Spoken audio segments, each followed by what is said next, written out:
미디어팬 는 성명 기자, 2019 아시안컵 8강. 전에서 베트남 일본의 빅매치가 성사됐다.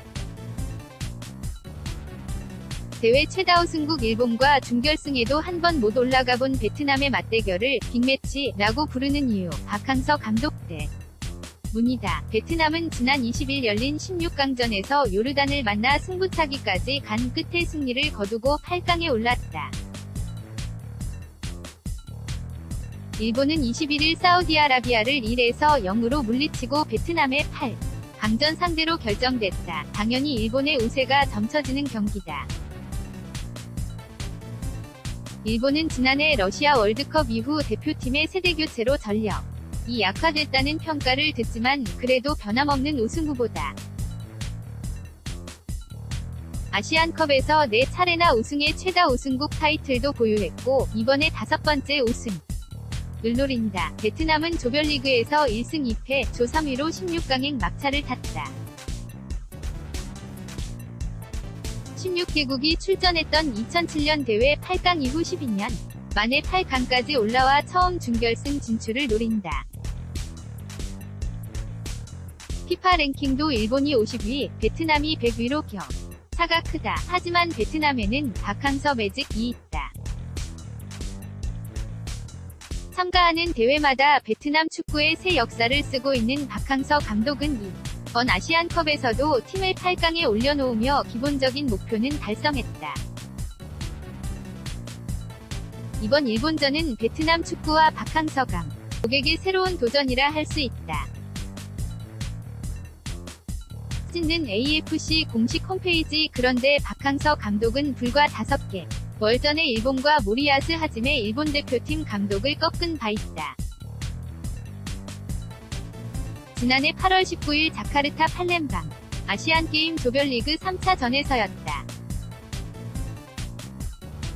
당시 베트남은 일본을 1에서 0으로 누르고 3전 전승, 조 1위로 16강에 올랐고 결국 4강이라 는 역대 최고의 성적을 냈다. 물론 아시안게임 대표팀과 이번 아시안컵 대표팀은 다른 팀이다.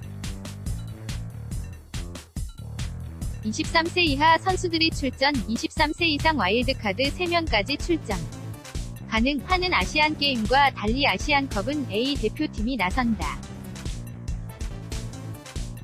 일본은 아시안게임에 23세 이하도 아닌 21세 이하 대표팀을 출전시켰다. 2020 도쿄올림픽에 데뷔하는 차원이었다. 이번 아시안컵 베트남 대표팀에는 아시안게임 출전 멤버가 상당수 포함돼 있지만 일본 대표팀은 아예 다른 선수들로 구성돼 있다. 그러나 한 가지 같은 점이 있다. 사령탑이 박항서 감독과 모리야스 감독이라는 것은 그대로다. 박 감독은 2017년 10월 베트남 대표팀 감독으로 부임하면 서 A 대표팀과 23세 이하 대표팀 총괄 사령탑을 맡았다. 지난해 여름 일본 대표팀 지휘봉을 잡은 모리야스 감독도 아시안게임 대표팀 감독을 겸했다. 결과적으로 두 감독 모두 아시안게임에서는 성공을 했다. 박항서 감독은 베트남을 사상 최초로 아시안게임 4강까지 올려놓았고 모리야스 감독은 21세 이하 선수들을 이끌고도 결승까지 진출시켰다. 일본은 한국과 결승전에서도 선전을 펼쳤으나 연장 끝에 패해 준우승에 머물렀다.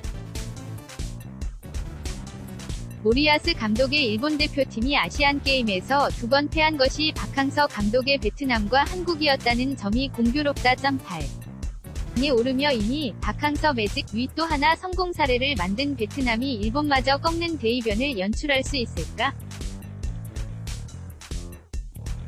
박 감독은 일본전을 앞두고 8강에 오른 팀들 가운데 우리보다 약한 팀은 없다. 일본과 비교하면 우리 전력이 부족한 것을 알고 있다. 일본은 정교하고 패스가 뛰어나다고 상대적 약세를 인정하면서도 한번 도전해보겠다는 말로 출사표를 던졌다. 모리야스 감독은 베트남은 수비가 하고 공수 조율이 좋다면서 감독도 능력이 좋고 경험이 많다고 특히 박항서 감독의 지도력에 대해 경계심을 드러냈다. 미디어팬 는 성명 기자.